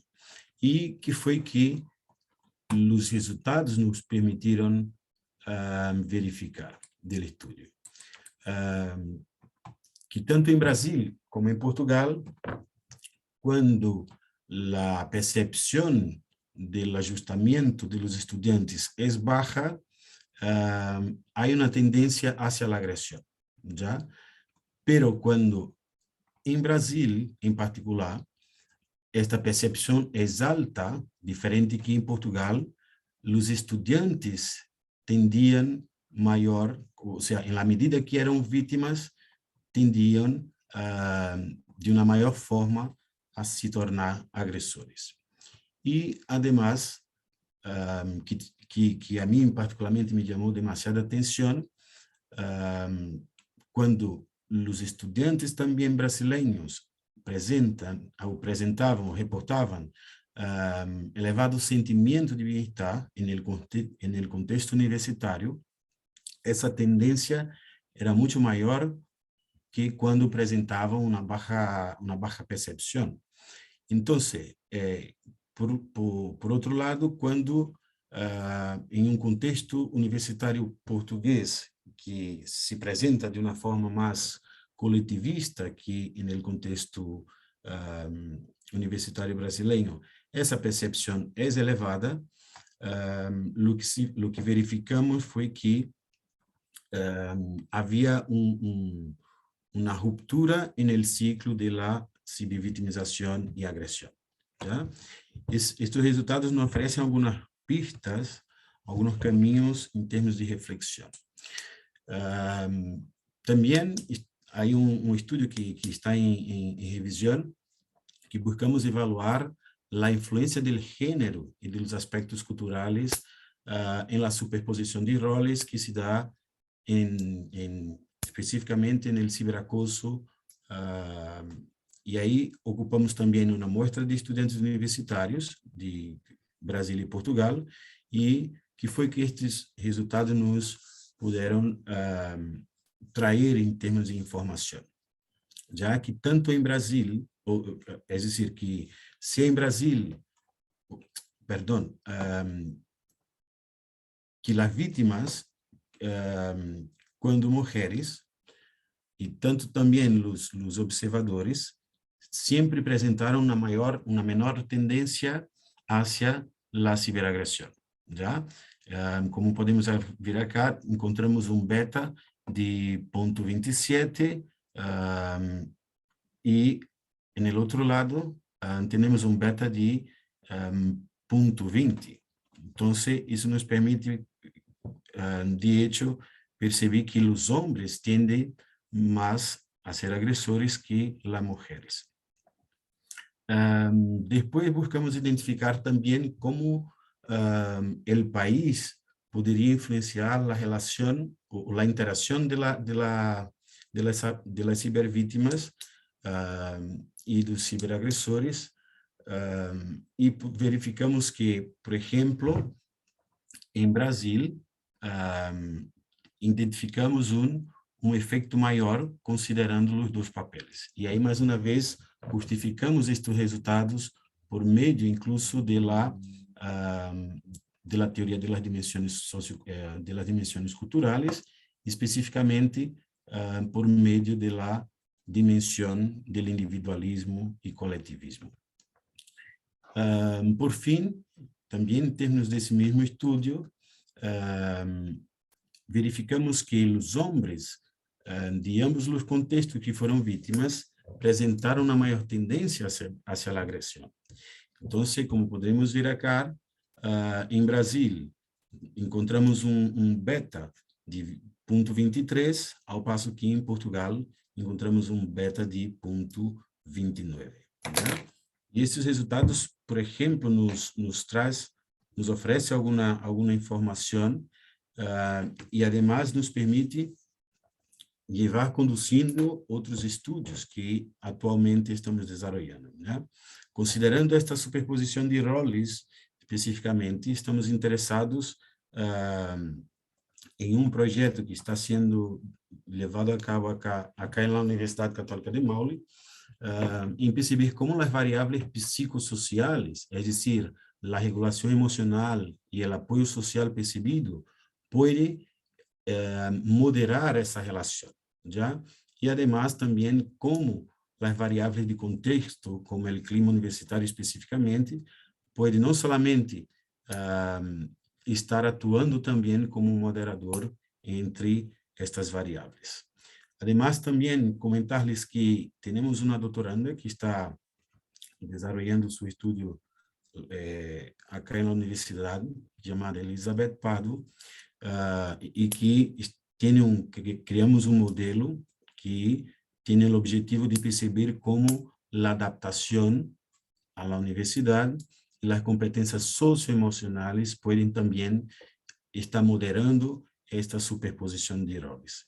Essas são algumas investigações que hemos levado a cabo, não vou estender-me muito, incluso por la hora, também para que possamos discutir depois, pero dejo acá alguna provocación, y esa provocación en un contexto muy académico, incluso considerando el modelo del ciberacoso de Bartlett y Gentil que nos fue presentado, sabemos que el comportamiento del ciberacoso es un proceso aprendido, ¿ya? Entonces, de modo a identificar nuevas rutas investigativas, estamos interessados em saber que variáveis de hecho podem afetar a relação entre cibervitimização, observação e agressão, é decir, que aspectos personais, sociais e contextuais podem evitar futuras situações de ciberacoso. E agradeço por la atenção e passo a palavra a Jorge. Muchas gracias, Ciclay, por tu ponencia. Bien claro los temas que has ido profundizando en específico, lo que se viene en el mediano corto plazo respecto de la población universitaria. Quiero invitar a Lely y Emanuel de la Fundación Summer a que prendan sus pantallas. Sí, Clay, te pido si dejas de compartir para que simulemos algo así como una mesa redonda de un seminario presencial, pero en el formato webinar. Han llegado un par de preguntas que vamos a partir respondiéndole con ambos expositores. Todavía nos quedan algunos minutos. Si alguien más quiere hacer otra pregunta, ya sea en el chat o en la parte de preguntas y respuestas de la plataforma Zoom, se pueden utilizar. La primera, que creo que pueden tomarla cualquiera de los dos o los dos hacer comentarios, la hace Luciano. Él dice: hola, muchas gracias por la información. No me queda claro como testigo qué es específicamente lo que debo hacer, fundado en la evidencia, pero de manera detallada, para tener un marco mental de trabajo. Muchas gracias. Yo creo que le está preguntando a qué se refiere con este rol de testigo, qué es lo que hay que hacer, y que podría comentar tanto los Summer como Sid Clay, ya sea en escala, ciertos constructos teóricos o lo que han visto los Summer desde lo que promueven en la fundación. Agradecemos muchísimo la excelente pregunta, porque es una pregunta que nos permite informar y mostrarles que los testigos sí tienen mucho que hacer. En primer lugar, si eres testigo de una agresión, saca evidencia, toma evidencia. Esa evidencia posiblemente después va a desaparecer si existe un bloqueo, si existe algún tipo de denuncia, y por lo tanto, si eres testigo, necesariamente tienes que tomar rápidamente las evidencias. No enviárselas a la víctima, porque eso simplemente va a empeorar su estado. Ya el hecho que sepa, si no sabía y lo sabe a través tuyo, le genera una situación muy, muy difícil de manejar. Busca a quienes podrían ayudar, si es necesario reportarlo a la PDI, si es necesario reportarlo a una casa de estudio, a un colegio, a los papás. Siempre busca a otra persona a quien efectivamente pueda hacer un cambio en esta situación y generar factores protectores. No generar factores de peligro, que sería enviárselo a la víctima y quizás termina tomando cualquier tipo de decisión. Una vez que sacaste la evidencia, guarda esa evidencia, compártela con esas personas y siempre ve la posibilidad, si es que hay que hacer una denuncia, hacerla lo antes posible. En términos de la evidencia, para ser bien específico, lo que se necesita es sacar pantallazos de las agresiones. Generalmente cuando son grupos de confesiones, en grupos donde hay más personas, hay personas que dan like. Si bien la agresión puede llegar a ser anónima, quienes dan like sí quedan con su nombre de perfil. Saca pantallazos de esos likes, de modo tal de tener los nombres de perfil de las personas que dieron like. Asegúrate de pronto guardar los links. Si es una agresión en Instagram, tú puedes copiar la dirección URL de la página web. Eso va a ser de gran utilidad en un proceso judicial o en un proceso investigativo, si que así se requiere. Y como bien decía Lely, generalmente lo que vemos es que los testigos van y le dicen a la víctima, o se quedan callados, o le dicen al agresor. Esos dos son los peores dos caminos. Los mejores caminos que hemos visto en la práctica, hablando con los chicos, es poder buscar ayuda en un adulto, asegurarse de conversarlo con un encargado de convivencia escolar, reportarlo a un profesor, pero reportarlo con evidencia, con nombre y apellido. Hace poco tuvimos la mala suerte, una chica que estaba siendo agredida en un grupo de confesiones de un colegio particular. Me compartió la página, me mostró con una foto donde lo estaban agrediendo, de modo que yo pude entrar, obtuve evidencia de los nombres de perfil, y se lo envié al encargado de convivencia escolar de ese colegio. Coincidentemente, a ese colegio habíamos ido a dar una charla, por lo tanto había un vínculo, y ya con esa información que yo le entregué, el encargado de convivencia escolar de ese colegio pudo citar a los jóvenes y conversar con ellos, entender qué es lo que estaba ocurriendo, gracias a que una persona tomó la mano y levantó. Y se aseguró de que no se quedara en silencio. Entonces, son 3 pasos: obtén evidencia, repórtalo a un adulto y asegúrate de que la víctima no esté sola. Que la persona que esté sufriendo la agresión no esté sola y que y por más de que te diga que está bien, no le crean, y asegúrense que está acompañada por alguien de su confianza. No se crean ese estoy bien, no me pasa nada o esto no me afecta. Simplemente asegúrense efectivamente de que no esté sola, y si le quieren mandar un mensaje, no respondan las agresiones. Si le quieren mandar un mensaje de apoyo a la víctima, envíenle un mensaje directo a ella o a él específicamente, como sea la situación, pero siempre, siempre, siempre en privado busquen a contener, busquen apoyar, no se queden con el que aquí no pasa nada, porque efectivamente la sintomatología depresiva está pasando. Eso por nuestro lado. Muchas gracias, chicos. ¿Puedo? Sí, Clay, por favor. Agregaron un par de comentarios ahí que hicieron la Lely y el Manuel. Incluso la evidencia que tenemos hoy día en términos de ciberacoso y específicamente los trabajos que son desarrollados con cibertestigos o ciberobservadores, muchos de los estudiantes refieren, por ejemplo, que no reportan la agresión, ¿ya? O los comportamientos por miedo de se tornar la próxima víctima, ¿ya? Pero en un estudio incluso que desarrollamos con un grupo de investigadores de Portugal, lo que nosotros verificamos es que el hecho de no reportar las agresiones vivenciadas en un contexto online acaba siendo un factor de riesgo. ¿Y qué eso significa decir? Que los observadores que observan y que no intervienen en la situación presentan también una cierta tendencia a se tornar la próxima víctima. Entonces, es importante sí intervenir, es importante reportar, como dijeron ahí la Lely y el Emanuel, es importante siempre tener evidencias, como sacar pantallazos y llamar a las autoridades competentes en estos casos. Muchas gracias, Sid Clay, como complemento a la respuesta. Hay otra pregunta de Maite, que también se la hago a ambos. ¿Qué pasa cuando se busca ayuda y las instituciones no responden? E incluso pueden llegar a proteger a quien agredió. Eso nos pasa constantemente y por eso generalmente terminan recurriendo a nosotros.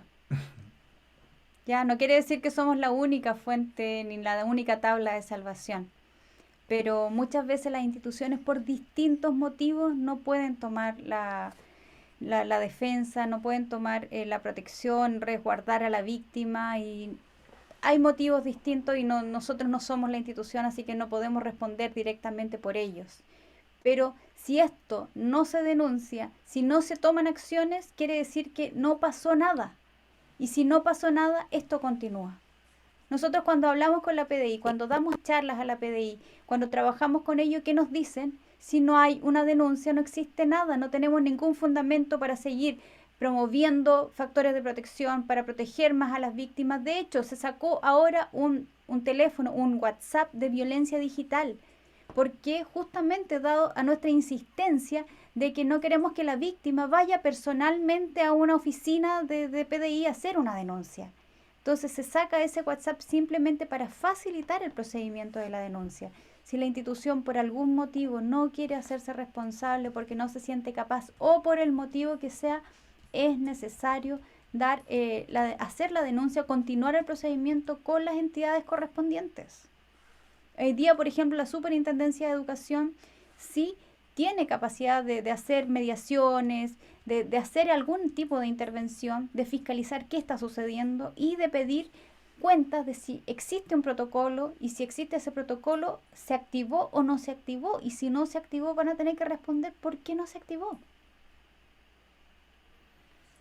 Agregar un poco también, Jorge, que considerando el ciberacoso como un síntoma de una violencia social, creo que nosotros también en cuanto sociedad tenemos que hacer alguna cosa. A veces hacemos un reporte a una institución, en este caso una institución, por ejemplo, educativa, y ella no hace nada, hay otras vías siempre para hacer alguna cosa, es decir, como por ejemplo, buscar la PDI.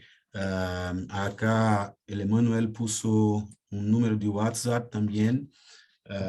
Es decir, nosotros en cuanto sociedad, en cuanto personas, también podemos hacer alguna cosa reportando las situaciones. Eso, Jorge.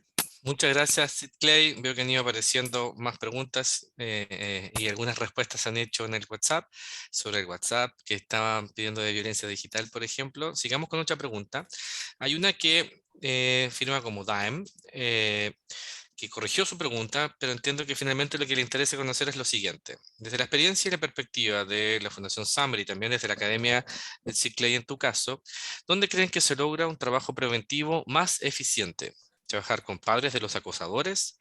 ¿Un trabajo preventivo en el contexto escolar o universitario? Si tú quieres hacer una distinción ahí, y me gustaría eventualmente, CICLEI, si tú puedes profundizar más si hay o no diferencias de lo que hay que hacer en universidades en comparación con adolescentes en colegios, trabajar con testigos o con las víctimas o con acosadores de manera directa. Pues, si entiendo bien lo que pregunta ahí, Daime, es, bueno, ¿qué es lo que se recomienda hacer como un trabajo integral, ¿no? Quizás los Summer podrían focalizarse en el contexto escolar y Ujú. CITLEI en el contexto universitario. Para nosotros, lo que ha resultado muy eficiente cuando hacemos las charlas, por ejemplo, en un contexto escolar, es tomar la charla temprano con los jóvenes, efectivamente desde séptimo a cuarto medio, y después poder tomarla con los padres. Siempre los grupos es mucho mejor separar, ojalá, séptimo y octavo y primero medio, y dejar la enseñanza media, que son los 3 últimos años, por separado, para hablar mucho más de frente cuál es la responsabilidad, porque generalmente los chicos, cuando están a punto de irse del colegio, también quieren dejar un legado, sea positivo o negativo. Ahora, generalmente cuando hacemos las charlas y luego les decimos a ellos si les gustaría que el mensaje, que el compromiso social que acaban de tomar, les gustaría a ellos que eso lo escucharan sus padres, y todos están de acuerdo. Y lo que nos pasaba antes en la presencialidad, era que generalmente la charla que se daba en la tarde, donde asistían los padres, era una charla donde asistían absolutamente todos los padres, incluso había un 30% que eran papás de otros colegios, que también llegaban a compartir esa oportunidad. ¿Y por qué? Porque no solamente habían sido llamados por un afiche, no habían sido llamados por una gráfica, no habían sido llamados por un email, no habían sido solamente llamados por una invitación, quizás en una libreta de comunicaciones, habían sido llamados por sus hijos, que les estaban diciendo: este mensaje es súper importante y quiero que tú lo escuches. Y si el mensaje está siendo ese, es porque el chico, porque la chica que está ahí quiere hablar de ese tema, algo está sucediendo. Muchas veces cuando hacemos esa intervención de esa forma, jóvenes y luego los padres, surgen muchas situaciones donde en la tarde hablamos de lo que escuchamos en la mañana. Entonces no ocupamos casos ficticios, ejemplos que hemos vivido en otras regiones, sino en la misma comunidad. Esto pasó, esto nos dijeron. Es muy fuerte. Nos ha pasado en algunas comunidades que los chicos hablan de suicidio como si fuera algo tan fácil. Yo lo he intentado 10 veces, así. Y posteriormente, cuando tenemos en la tarde la charla con los padres y les decimos eso, los padres están muy asustados. Y mi hijo estaba ahí. ¿De qué curso es? Sí, estaba acá. Y muchos también se preocupan de decir: ¿por qué el curso de mi hijo no participó? Me gustaría saber qué opinan ellos. ¿Por qué? Porque cuando están en masa hablan desde otra perspectiva, sienten otra libertad. Y eso es lo necesario de crear espacios distintos. Ahora no se puede hacer solamente una intervención. Tiene que hacerse una intervención y luego de esa intervención tiene que venir otra posterior para ver qué pasó. Siempre nos pasa, después de nuestras intervenciones, pasan cosas en la comunidad. Muchos se han parado en su curso para decir: acá lo que está pasando es esto y yo tengo tal responsabilidad y quiero pedir disculpas. Nos ha pasado tal cual como alguien dice respecto de los agresores. Hay agresores que están viviendo situaciones muy difíciles y que también tenemos que ayudarlos para que la puedan reparar y cortar el vínculo de la agresión. En esa línea, muchos chicos o chicas que han sido agredidos, sobre todo en un contexto escolar donde de pronto los protocolos están más enfocados a una instancia punitiva, estos chicos que son descubiertos o que son denunciados como que están agrediendo y terminan pasando a una suspensión, ellos nos dicen: es que en mi casa me abusan. Entonces, que me envíen a una suspensión, lo único que hace es aumentar el abuso del cual soy víctima, y cuando vengo al colegio veo que mis compañeros en sus casas no los abusan y eso me genera frustración, me genera rabia, me genera sed de venganza. Y entonces, de alguna forma, como no me puedo vengar físicamente, me vengo en un medio digital, de modo tal de que estoy cubierto por el anonimato. Entonces, ahí lo potente de la primera intervención del doctor Bartlett con respecto a estos dos factores que pueden de pronto ayudarnos a predecir, nos va mostrando la señal. A tu pregunta, Daem, es desde el contexto escolar. Tratar de hablar con los papás de quien genera acoso puede que no sirva de nada, porque pronto sus papás no son conscientes de cómo ellos mismos están agrediendo o generando violencia en su hijo. Por lo tanto, de pronto no tienen ningún síntoma. Lo más potente es cómo creamos instancias de conversar del tema, de que también este tema salga, como mencionaban anteriormente y también como lo mostraba Clay, quien ejerce, quien está siendo víctima, es muy probable que también se vuelva victimario. Por lo tanto, tenemos que crear hablar del tema frecuentemente, no hoy día 14 de marzo, día de ciberacoso, hoy día todos los colegios empapelados, prevengamos el ciberacoso y hoy día fue el día que se habló del tema y después nunca más en todo el año. No, tenemos que hacer acciones constantes, consistentes, de modo tal de poder generar espacios de escucha, generar espacios también de escuela de padres, donde sentamos a los papás. Muchos papás, digámoslo de verdad, ¿cuántos de nosotros mayores de 30 años crecimos con un espacio digital en nuestras manos cuando fuimos adolescentes? Ninguno. Ninguno de nosotros sabemos cómo lidiar con una adolescencia en un espacio digital. Por lo tanto, también tenemos que aprender, también tenemos que ser guiados, también tenemos que ser acompañados. Y ahí es donde para mí aparece un rol en el cual estamos súper disponibles a acompañar, un rol de liderazgo del establecimiento educacional, de crear ese espacio de convivencia, de cómo poder educar a los papás para que puedan ser agentes de cambio positivo en el uso de la tecnología de su propio hijo o hija, y no simplemente un YouTube y vete lejos y ojalá que te vaya bien, sino cómo estar presentes, cómo estar ahí y cómo los vamos a acompañar en ese sentimiento. Entonces, para nosotros, la mejor forma de intervención es por medio de la prevención, por medio de la capacitación, por medio de hablar consistentemente del tema y destaparlo. Y no prejuiciarlo, no decir que esto es cosa de niños, no decir que esto es algo que desconéctate del teléfono y ya está. No minimizarlo, no ningunearlo, sino darle lo que corresponde. Hablarlo de verdad. Y para aquellas entidades que tienen miedo, porque nosotros generalmente cuando asistimos y hacemos alguna charla o capacitación, a veces les pedimos que tengan un equipo de contención. ¿Por qué? Es porque salen casos en ese momento. Y algunos pueden decir, sí, pero es que en mi colegio no hay psicólogo, entonces no puedo hacerlo. El equipo de contención son aquellas personas que han tenido la gran cercanía a los chicos. ¿Quiénes son? Muchas veces la bibliotecaria, muchas veces algunos auxiliares que hacen aseo en los baños y que a veces incluso los menosprecian pensando que es un trabajo inferior, pero esas personas tienen una información tan valiosa porque están en un lugar donde nadie más está, y los lugares de refugio de nuestros niños son enfermería y también son los baños. Y es ahí donde suceden muchas situaciones. Por lo tanto, si van a buscar un equipo de contención, busquen aquellos papás que son muy cariñosos y que los chicos en general quieren, aquellas figuras que son muy queridas en la comunidad. No solamente si no tienen un psicólogo, no se cierren a la posibilidad de poder hacer un encuentro, en poder hacer una charla en la cual que si llega un momento en que algún chico quiere hablar, pueda hacerlo y pueda ser muy bien contenido. Muchas gracias, Lely y Emanuel. Sid Clay. Solamente poner algunas, más algunas cosas ahí en términos de contribución. Em termos universitário, creio que não somente em termos universitários, mas eu creio que de um modo general, de um ponto de vista educacional, devemos sempre trabalhar de uma forma integral, é decir, trabalhar com família, trabalhar com os próprios estudantes, de modo sempre a promover um clima tanto desde uma perspectiva familiar como também educacional. Incluso a própria literatura já apunta, Roger sabe muito bem que o clima escolar, por exemplo, e o familiar são fatores protetores dessas situações. Então, primeiro passo é trabalhar nesse sentido, já? Promover um clima familiar e um clima educacional positivo. Outros dois aspectos que eu creio que é muito interessante em termos e que apuesto em termos de proposta de trabalho é com respeito à promoção dos comportamentos empáticos entre os estudantes.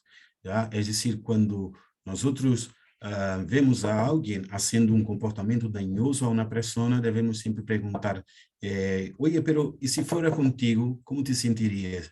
¿Ya? Es una forma, creo que muy interesante de hacerlo pensar desde una otra perspectiva.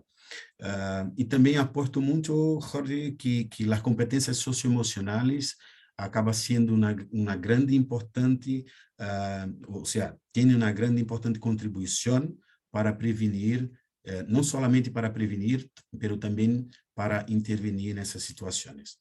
¿Ya? Entonces, de un modo general, creo que nosotros, enquanto psicólogos, enquanto educadores, enquanto familia, devemos sempre promover espaço de convivência, incluso como foi dito recentemente, e promover um espaço de convivência que seja saudável entre todos. Muchas gracias, Ciclade, por tu comentario. Les cuento que ya vamos a ir terminando. Muchas gracias a todos los que se conectaron a las 12, ya cerca de más pasadito de la 1:40. Yo les voy a pedir a los dos panelistas algún comentario final o de cierre. Las últimas preguntas que llegaron al chat hablaban respecto de los protocolos y el rol de la superintendencia en relación con esto. Yo les cuento que hemos tenido suerte que en webinars anteriores hemos tenido la participación de la superintendencia. Lo que yo he visto al menos es que están súper metidos en este tema, tanto acoso tradicional como ciberacoso, y son muy activos en recibir denuncias y iniciar protocolos y procedimientos, y en particular lo que a mí me gustaba mucho del superintendente, que enfocaba el procedimiento no desde un marco punitivo y que la apuesta administrativa fuese en búsqueda de crucificar a alguien, sino por el contrario, movilizar a una comunidad escolar, porque había un estudiante que lo estaba pasando mal, independiente si estuviese bien clasificado o mal clasificado, si fuese acoso virtual o no virtual. El foco era los niños, niñas y adolescentes y jóvenes, ahora si lo pensamos en el contexto universitario, y eso es lo que debería movilizarnos. Yo creo que el actual gobierno va a estar en la misma apuesta. De hecho, fue muy simbólico porque hace un año hicimos este webinar también en la semana del ciberacoso, y el actual ministro de Educación fue quien moderó ese seminario. Por lo tanto, yo creo, es cierto, no sé si piensan igual los panelistas que yo, pero yo creo que el actual ministerio también va a estar sensible con estos temas. Por lo tanto, me imagino que va a haber un rol bien activo de la superintendencia. Así es que no, avísennos y hacemos 8 webinars, ¿cierto? Invitamos al superintendente y le preguntamos Le qué podemos, sí, hacer, cómo yo creo hacerlo, que cómo es súper mejorar cierto esto, que el porque acá superintendente. estamos todos y todas trabajando para esto, ¿ya? Yo, junto con agradecer a los Summer y a Ciclade por participar en este webinar, agradecer a todos los que se conectaron. Bueno, el doctor Bartlett ahora está, ¿cierto?, de estar haciendo su clase en Estados Unidos. Junto con agradecer, les quiero pedir si quieren hacer algún comentario de cierre o algún comentario final para que terminemos el webinar de hoy. Simplemente agradecer el espacio, Jorge, de verdad, agradecer por todo el apoyo que nos has dado desde que partimos. Nosotros también somos fans tuyos y somos fans de todos aquellos colegios e instituciones escolares que están trabajando, que no están esperando que la superintendencia les diga un protocolo, no están esperando que haya una ley, no están esperando que externos les vengan a decir qué hacer, sino que están de verdad enfocándose en ser proactivos y en algo que el doctor Bartlett nos está mostrando, en ser predictivos. Yo creo que hoy día ya está la capacidad, ya está la inteligencia, ya existen los formatos de cuestionarios de clima escolar, ya están las formas de poder preguntarle de una forma hasta digital a los mismos alumnos con harta periodicidad para saber cómo están, y ya podemos volver a nuestras escuelas en espacios predictivos y poder identificar quiénes pueden llegar a estar mostrando victimización, de modo tal de poder atenderlos y cuidarlos antes de que se agredan a ellos o agredan a terceros. Y eso es un poco nuestro enfoque. No seamos colegios e instituciones reactivas que funcionamos en función de un protocolo que nos exige una ley. Seamos escuelas tampoco ni siquiera preventivas, que sí, invertimos en escuelas, en charlas, en intervenciones para poder prevenir. Tratemos de apuntar a lo máximo, que es escuelas predictivas, en las cuales podemos predecir dónde puede ocurrir, y de esa forma fomentamos buenos climas escolares para que los resultados de la vivencia de la infancia y la adolescencia de nuestros jóvenes y nuestros niños sea cada vez mejor. Y yo creo que el superintendente de todas maneras va a querer participar, se lo invitamos. Yo sé que esta vez no podíamos por tiempo, pero sí. Y el ministro de Educación, yo de verdad no tengo ninguna duda que va a estar con nosotros, que nos va a acompañar y que quizás no va a dirigirnos, ni va a ser el moderador, pero sí va a estar ahí con nosotros mostrándonos que el trabajo que estamos haciendo no es un trabajo en vano, que existe esperanza, que sí podemos mejorar, que podemos seguir adelante tranquilos de que esto aunque estemos pasando en un momento crítico, sí se va a solucionar. Y hay muchas veces que nosotros creemos que la superintendencia tiene tremendas atribuciones y no las tiene.